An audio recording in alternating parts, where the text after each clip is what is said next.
YB stays on your neck. And Otto Wallin had a pair of nuts to step up. So many others didn't want to fight. Yeah. Pulev, Povetkin.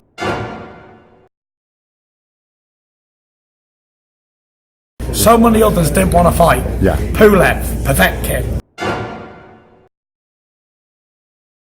Very difficult, you know. Listen, there was a list of names that I chucked forward that I would have liked, but, you know, this person's with that. The problem, Big Baby couldn't get his licence. Adam Kalanaki's with PBC. Povetkin took the Huey fight.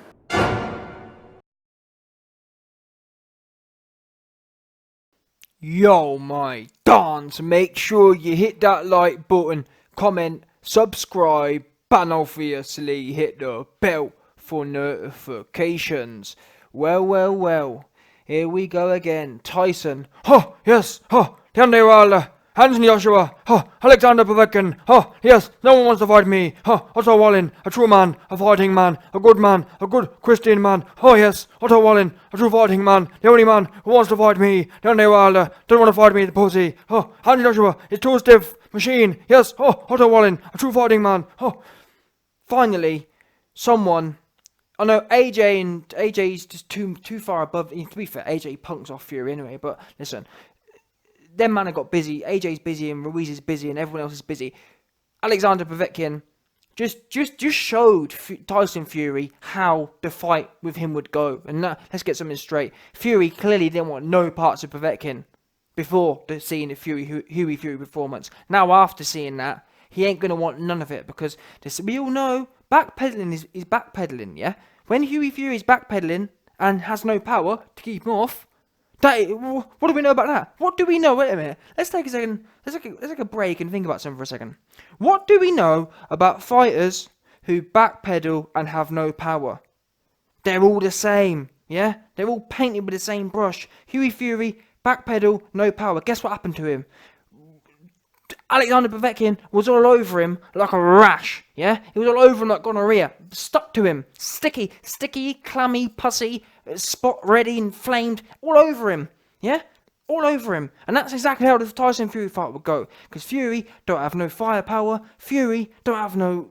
That's it. And actually now, worse for Tyson Fury is his cardio ain't even as good as it used to be, as Wilder showed. So he ain't going to be able to backpedal as hard as he thinks he might, or as hard as he used to be able to backpedal. Anyway, let's get into the specifics of this Alexander Povetkin case. Now, I've played a video there from Ben Davidson. This dude's gassed, and Tyson Fury, who we already know is suffering with deep delusions. Now, Ben Davidson on the 14th of August comes out and says, oh yes, Alexander Povetkin doesn't want to fight anyone. I don't know what I've done that voice then. But either way, he said that Alexander Povetkin's busy fighting Huey Fury. We sent Alexander Povetkin an offer, but he was busy. And that's one thing you'll notice about Team Fury.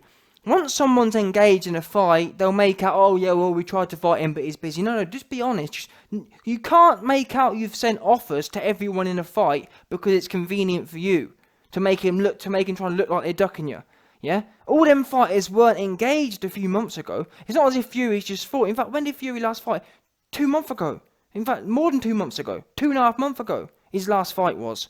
People weren't even engaged then. So what's he been doing in that time? I'll tell you what he's been doing. He's been hiding, waiting for everyone else to get booked up so we can then list their names. And I'm glad that Alexander Povetkin, because he's not necessarily like a massive voice. Like, he doesn't come out. But I'm glad he came out and actually mugged off Tyson Fury for talking rubbish again. But as I was saying, Ben Davison comes out and says, we offered him a fight and all this business. Tyson Fury as well, on the interview, talking about, Anthony Joshua, Deontay Wilder, Pulev and Povetkin. I know this for a fact, Pulev and Povetkin are literally chomping at the bit to get their hands on Tyson Fury. And I even said myself, why would Pulev and Povetkin fight Huey, but not fight Tyson? Not that they're completely the same fighters. Well, they've got no power and they backpedal, but not that they're exactly the same fighters. But more to do with the fact that Huey Fury is similar skill set to Tyson Fury, but he comes probably 10 times less money. Now, we know Fury ain't a massive ticket seller, but listen, Huey Fury sells no tickets. So with that in mind, I'm glad that Povetkin's came out and kind of backed my logic up. aka Povetkin and Pulev, are chomping at the bit to get their hands on Tyson Fury. That's the bottom line. And don't give me the whole Otto Wallin. Yes, Otto Wallin was the next in line. A true fighting man, a good honest man. Yes, a KO artist. Yes, a good honest man. A pound for pound number 2. All this business, trying to make out, he's number 2 ranking, or trying to actually sell the fight. Tyson Fury said that he was the next best one in line. Come on, man. I said this before, I don't even actually mind people fighting stiffs. Just call it a spade, though. Just call a spade a spade. Yeah, I'm fighting a stiff. I got my conscience knocked out my head by Wilder. I've got to get my confidence back. So please, fans, bear with me. Don't try and sell it to us as this is the next best fight, and everyone else was busy. I sent contracts out to everyone else. Tyson Fury is trying to pull the AJ card, yeah? The difference is, AJ does it in real life. AJ actually sends Wilder a contract, Fury a contract, Ortiz a contract, Pig Babe Miller a contract, Dillian White a contract, and no one wanted it. That's the reality. Fury, on the other hand, don't send no contracts out, don't send no offers out, but tries to get the clout for it. Tries to get the street cred for it. It's unbelievable. Anyway, let's now talk. Let's read what Povetkin actually said. He says here. So Tyson Fury's talked a great deal about me turning down offers to fight him this year, which were never sent. He speaks of wanting to fight in England before the end of this year. This is perfect plan for me. I'd be happy to return to fight in front of these great boxing fans and prove to them and the rest of the world that I can beat Tyson Fury. So he's, once again, what do we know about Povetkin? Povetkin's a straight up and down man. We know he ain't bluffing. He's just gone in there with Pricey, the so-called biggest puncher in heavyweight division, the biggest puncher in heavyweight division who's never actually knocked anyone out, but yeah, the biggest puncher in heavyweight division. He's just been in there with Hughie Fury, went in there with AJ, no problem, went in there with Klitschko, no problem, was begging to get in there with Beyonce Wilder, but Beyonce Wilder's knees went. Now it's Tyson Fury's turn, but what do we know? Fury, even at 40 years old, Tyson Fury don't want no problems with Povetkin. And actually, this is something I didn't really touch on, but I want to give... This video isn't about Hughie Fury, but since he's kind of loosely is so said, I want to give him some respect, because this is something many people have looked over. Now, I've been critical of Hughie Fury, obviously having no power and backpedaling, but to his credit, at 24 years old... He's winning or losing, to his credit, he's getting in there with top people. He's doing what his cousin, who's damn near 32 years old, 31 years old, 7 years older. This is what... If Tyson Fury had... Never mind proving lineal championship or lineal status, yeah? If Tyson Fury just wanted to be a good, solid, true fighting man... Never mind lineal, he'd be fighting people like Pulev, Povetkin, back to back. And Ben Davison says in the video, he goes, people don't realise boxing don't work like that. You can't fight back-to-back world level fighters. The promotion just doesn't work like that. Well, number one, Hughie Fury's to an extent doing that. Number two, factually, AJ has done that for how many years now? It's easy to do. Simple. When you've got a name, it's easy to do, because everyone's chomping at the bit to get in the ring with you. The only reason Wilder and Fury are fighting stiff after stiff is because they don't want the risk. They want to just hang on to whatever they've got and not ever risk it. Because it's just what frustrates me is they're just trying to insult our intelligence. Are you trying to tell me, Ben Davidson, that just by chance Otto Wallin and who was the other muppet?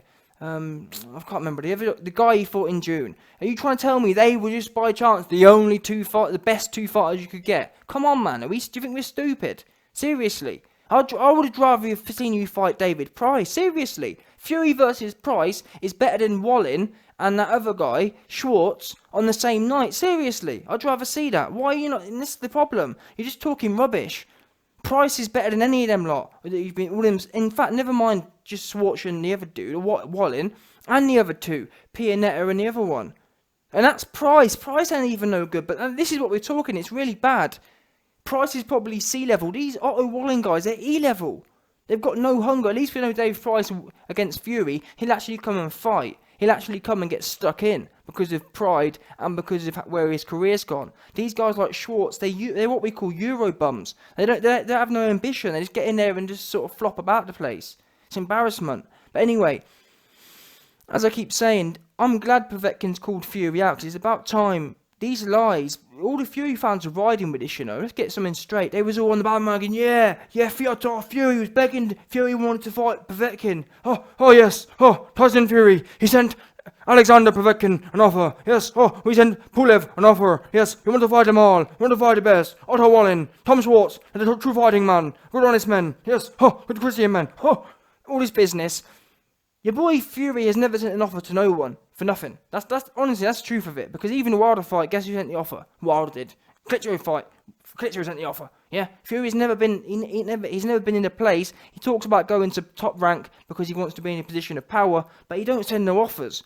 I don't know what's happened to Fury because, as I said before, I was Fury's #1 fan back in 2012, 2013 when he was on the up. He was actually doing what he was the one who was begging to get good fights. Actually begging to get good fights. Now he's at that level, he's just lost the plot. And people say, oh well, you can't blame him, he's getting good money. Yeah, but you can get good money you can get even more money to fight good people, you idiots. If he's getting paid good money to fight Wallin, do you not think he'd get paid better money to fight Pulev or Povetkin? I think so.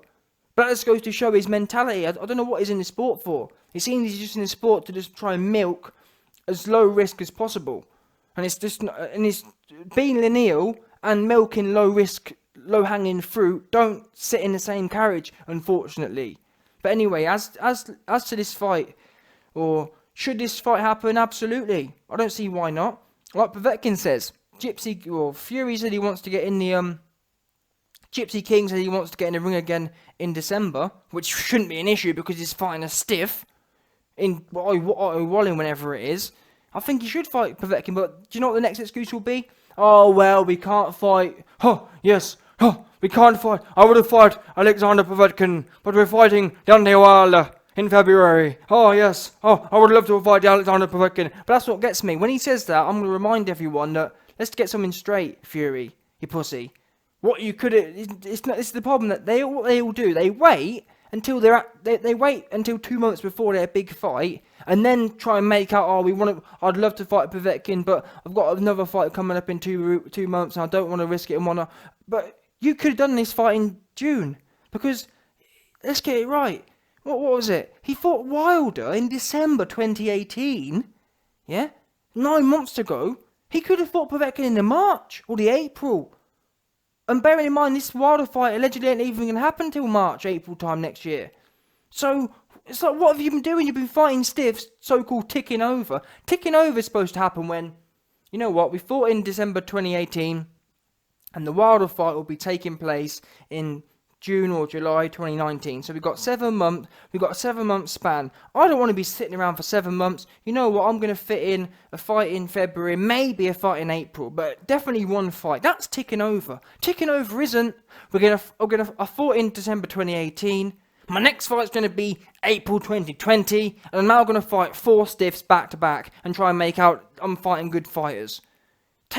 Never mind, take some risks. Just get some proper fights, because my whole thing is, never mind me mugging Fury off for his actions. More to do with actually Fury as a fighter. If you're a true Fury fan and you want to see your skills improve, you should be imploring him to actually. That's what I never got about people saying, "Oh yeah, well we need to have all these warm-up fights and we need to fight a load of stiffs." That doesn't prove anything. Fury, who has no power, going in there and putting Tom Schwartz, or making Tom Schwartz quit in 1 round, what's that done for his skills? Oh, well, it's improved his power.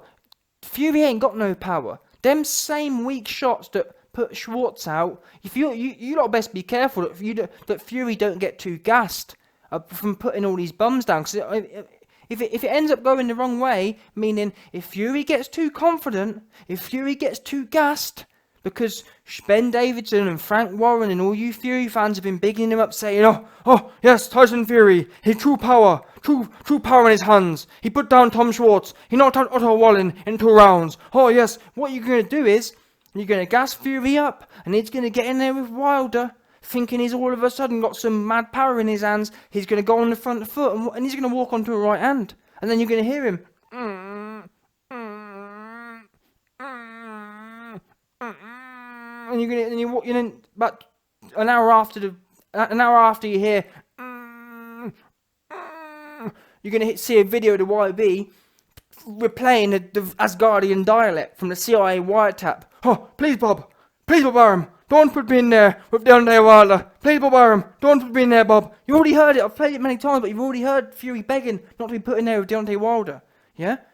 The dude don't want it. He don't want no problems. And this here is once again proof. Povetkin, and this is the worst thing, luckily for you Fury, AJ's already dealt with Povetkin. AJ's taken Povetkin's better days clean out of his head. But you still don't want to go in there with him. And this is what I'm trying to tell everyone. People slag AJ off. AJ is running through people like Povetkin for fun. Yeah? Meanwhile, Fury don't want to fight that dude. The same dude who AJ will fight any day of the week, Fury don't want no parts of. He wants Wallin. And wants to try and big him up to be something he ain't. Just embarrassing, man. And what frustrates me the most is fans actually support this. Fans are endorsing this. You got to start looking at yourself, man. Really, it's just not good enough. And especially, it's even worse when you got normally people like Povetkin wouldn't even say anything, but even he's sick of it. He's sick of the lies now, and rightly so.